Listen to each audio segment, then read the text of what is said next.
Ahıl vilayatynyň Kaki etrawyna raýatlaryň mart aýy üçin pensiýa haklary we döwlet kömek pullary gijikdirilýär. Bu barada Zatlyk radiosynyň habarçysy 5 aprelde Sewitden maglumat berdi. Yerli banklaryň işgärleri tölew möhletiniň gijikdirilmegini raýatlaryň bank maglumatlarynyň her ýylyň mart aýyna gaýtadan belligi alynmagy boýunça hereket edýän talaplary bilen düşündirýärler. Ýöne bu talaplara babatda Türkmen banklary ýa-da Türkmenistanyň zähmet we ýylaty durmuşlarydan goramak ministrligi üstümizde üçün resmi bildiriş çap etmedi.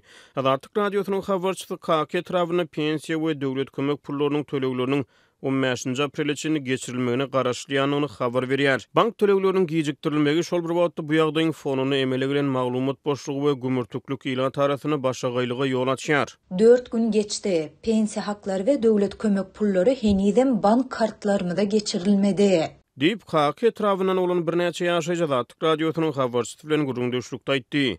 Habarçymyzy yerli ýaşaýjylaryň ýyda çekilýän tölewleri barada beren maglumatlaryny etrapda ýaşaýan ýagdaýdan habarly bir çeşme arkaly tasdiklatmagy başardy. Pensiyalar aýyň 15-ne çenli saklanar, bankda pul ýok diýerler diýip çeşme gurrun berdi. Ýöne yerli bank işgärleri gijikdirmeleriň sebäplerini raýatlaryň bank kartlarynyň rekvizitleriniň her ýylyň mart aýyna gaýtadan belligi alynmagy babatda girilen talaplar bilen düşündirýärler. Pensiya we döwlet kömek pullaryny kabul edýän raýatlaryň bank kartlaryny täzeden registrasiýa etmeli. Bu talap her ýylyň mart aýynda gaýtalanýar.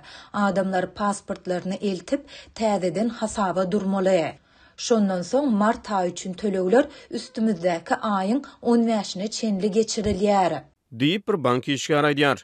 Raýatlaryň plastik kart we pasport maglumatlaryny özleriniň ýaşaýan sebäplerine ýerleşen değişli banklarda gaýtadan belligi aldyrmaldyklary aýdylýar. Yerli ýaşaýjylaryň bir näçesi bank işgärleriniň registrasiýa talaplary barada aýdýanlarynyň her ýyl gaýtalanmaýanyny aýdýarlar. Odal beýle zat ýokdy, banklarda pul ýok, şol sebäpden pullary gijikdirýärler. Ähli pullaryň täze gurulýan şähere geçirilýändigi aýdylýar. Diýip yerli ýaşaýjylar aýtdy. Zatlyk radiosynyň maglumatlary hem garaşly ýa-da resmi taýdan tasdikladyp bilmedi. Ma'lum bolşýar Ahly vilayatyna tarp berden täze şäher bina edilýär. Şäher üçin häzirlikçe 5 milliard dollar töweregini uly möçberde maliýe serişdeleriniň sarf edilmegine garaşlýar. Mundan azatlygyň habarçylary ýurdun döwlet edara karhanalarına dürli bahanalar bilen işgärleriň aýlyklaryndan tutulýan resmi däl tutumlar barada habar berip gelýärler. Pensiya we döwlet kömek pullarynyň gijikdirilmegi käbir adamlar üçin garaşlamadyk ýagdaý bolýar. Käbir adamlar bank kartlaryndan pul naklaşdyrmagy howlugýarlar we begen bankomatlara barýarlar. Ýöne tölegiň heniz geçirilmänligini görüp banklara barýarlar. Bank işgärleri bolsa registrasiýa talaplaryny gaýtalaýar. Diýip kakly ýaşaýjy gurrun berdi. Pensiýalara ýa-da döwlet kömek pullaryna garaşly alýan hojurluklar emele gelen garaşlamadyk ýagdaý sebäpli öňümizdäki 2 hepdeniň dowamyny özleriniň ontudum yaramaz bolan güzöran şertleriniň agyr boljakdygyny aýdýarlar. Her aý 300-500 manat bilen et ýa-da başga iýmit önümlerini satyn alýan adamlar aýyň ortasyna çenli näme etmeli diýip oýlanýarlar. Diýip bir yerli ýaşaýjy gurrun berdi. Zatlyk radiosynyň habarçysy bilen gurrundaş bolan bir ýaş gelin özüniň kiçi ýaşly çagydy üçin her aý döwletden 280 manat töwereg kömek puluny kabul edip alýanlygyny, ýöne aýlyk harajatlarynyň köp bolýanyny aýdýar. Türkmenistanyň hökümeti ýylatyň durmuş goraglygynyň üpçün edilýändigini, raýatlaryň durmuş üpçünçilik derejesiniň ýokurlygyny aýdýar.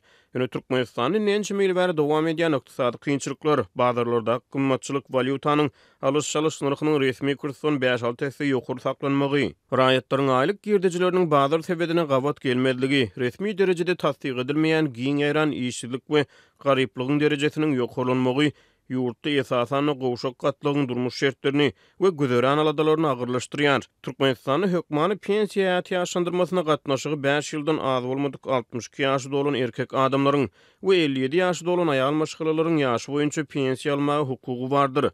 Pensiýalar raýatlaryň hünäri gulluk ýyllary we beýleki faktorlar bilen baglykda tapawutlanyp bilýär. Şol bir wagtda Türkmenistanyň 3 ýaşa çenli bolan çagalara seredýän howstarlar üçin wagtlaryň zähmeti ukypsuzlyk boýunça, maýyplyk boýunça, göwrüllik we çaga dowurmak boýunça we çaga dowulanyna döwlet kömek pullary berilýär.